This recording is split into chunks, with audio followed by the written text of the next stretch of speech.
Salam à tous, c'est ActuFoot DZ et aujourd'hui on se retrouve pour une nouvelle vidéo. On va se demander comment peut-on aller au mondial pour cette zone Afrique, pour ces matchs de qualification. Dans une vidéo qui sort un petit peu du domaine de l'Algérie, mais toujours très intéressante parce que elle continue cette course à la Coupe du Monde pour certaines nations du continent africain.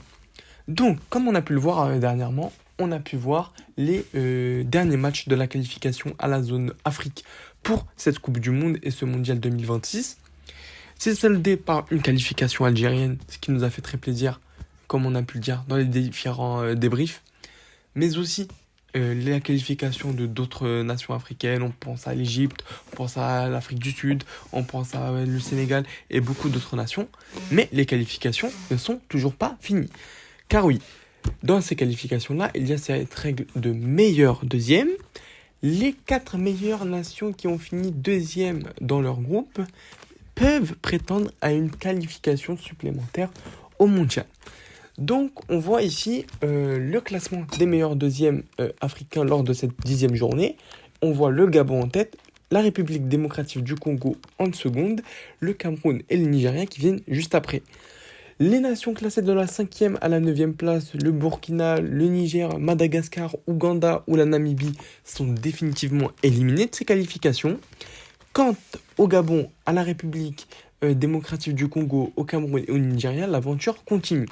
Car oui, on va donc pouvoir assister à des playoffs lors de la date de rassemblement du mois de novembre qui va opposer donc le Gabon qui a été premier de leur groupe au Nigeria qui a été premier du groupe des meilleurs deuxièmes et le Nigeria quatrième du groupe des meilleurs deuxièmes et le Congo qui a été donc second sur ce groupe de meilleurs deuxièmes contre le Cameroun qui a été troisième des meilleurs deuxièmes.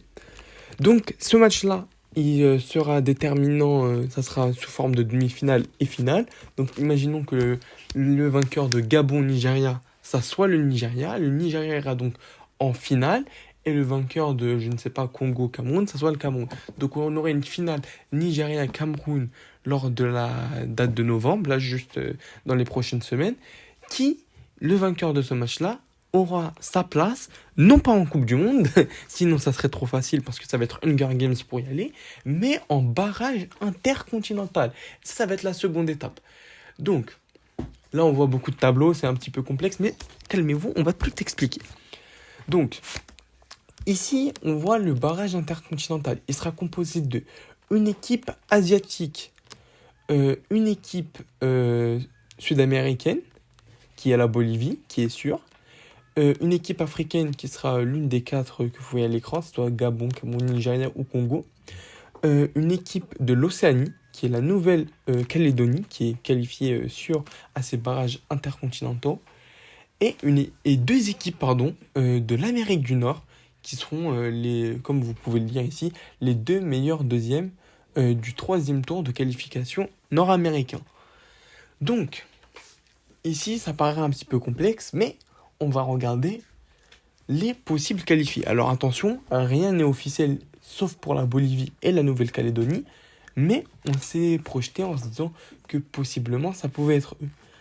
Donc, on s'est dit que puisque pour l'Asie ça peut être soit les Émirats Arabes Unis ou l'Irak, c'est un exemple, on a choisi de prendre l'Irak, le Nigeria en possible qualifié africain, le Costa Rica en possible qualifié nord-américain et Curaçao, qui je ne sais pas comment ça se prononce, en possible qualifié de la zone CONCACAF. Donc ici on voit des petits numéros à côté du pays. Vous allez me dire mais Actu, dis-moi c'est quoi? Alors moi je vais vous dire que ces chiffres-là ils représentent le classement FIFA actuel. Parce que je pense que ces dates de barrages intercontinentaux seront réalisées au mois de mars 2026. Mais, le classement FIFA qui sera pris, je pense que ce sera celui de janvier ou bien de décembre. Mais donc, je disais donc que là, on va prendre pour exemple le classement FIFA qui a été réalisé juste au mois d'octobre. Donc, si on se base sur le classement FIFA actuel, la Bolivie serait 76e, la Nouvelle-Calédonie 150e, l'Irak 57e, le Nigeria 41e, le Costa Rica 45e et Curaçao qui serait 82e. Donc, attention, c'est que de la spéculation à partir de maintenant, mais vous comprendrez le système de qualification. Donc, ici, je vous ai noté également les qualifiés, les possibles qualifiés africains pour ces barrages intercontinentaux, que ce soit le Gabon qui est à la 77e place, le Cameroun à la 54e place, le Nigeria à la 41e ou la RDC qui est à la 60e. Donc, là, on va vite comprendre ça va se passer comment. Les deux premières nations de ces 6 équipes intercontinentales qualifiées pour ces barrages seront directement au tour final des barrages intercontinentaux. Donc, dans ce cas-là, on va voir dans l'exemple que ça va être le Nigeria et le Costa Rica, parce qu'ils sont 41e et 45e du classement FIFA, et ensuite, nous avons les autres. Donc, eux, ils seront directement qualifiés en finale, et tous les autres devront jouer un tour supplémentaire qui est une sorte de demi-finale. Donc dans cet exemple-là, on peut voir que ce sera la Bolivie contre la Nouvelle-Calédonie et l'Irak contre Curaçao. Les vainqueurs de ces deux matchs-là affronteront, si la Bolivie gagne, le Nigeria, si l'Irak gagne, le Costa Rica. Et ensuite, le vainqueur de ces deux matchs-là iront officiellement au mondial. Donc attention, il faut bien rappeler que si c'est pas le Nigeria, que ce soit le Cameroun qui se qualifie, ça marche aussi, mais tout dépendra des différents qualifiés intercontinentaux. Parce qu'imaginons que ce soit le Gabon qui gagne ses barrages africains, la première étape, ils devront jouer une demi-finale, et ça ne sera donc plus eux directement en finale, mais ça sera l'Irak par exemple. Et encore, il faudrait que l'Irak se qualifie, que ce ne soit pas les Émirats Arabes Unis, que ce soit bel et bien le Costa Rica. Il y a beaucoup de facteurs qui viennent entrer en jeu, mais j'espère que vous avez compris.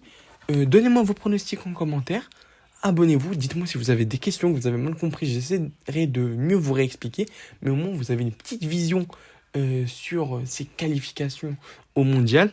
Alors oui, aujourd'hui c'est une vidéo qui sort un peu du cadre de l'Algérie, mais pour moi elle était importante de faire pour vous informer de cette suite des qualifications à la Coupe du Monde, parce que on est fan de football et ça fait toujours très plaisir d'avoir de belles histoires comme ça et d'avoir des émotions, même si c'est pas des équipes nationales qui nous intéressent forcément, ça reste un peuple, des peuples très intéressants à suivre. Sur ce, c'était ActuFootDZ, merci de m'avoir écouté, abonnez-vous et à la prochaine.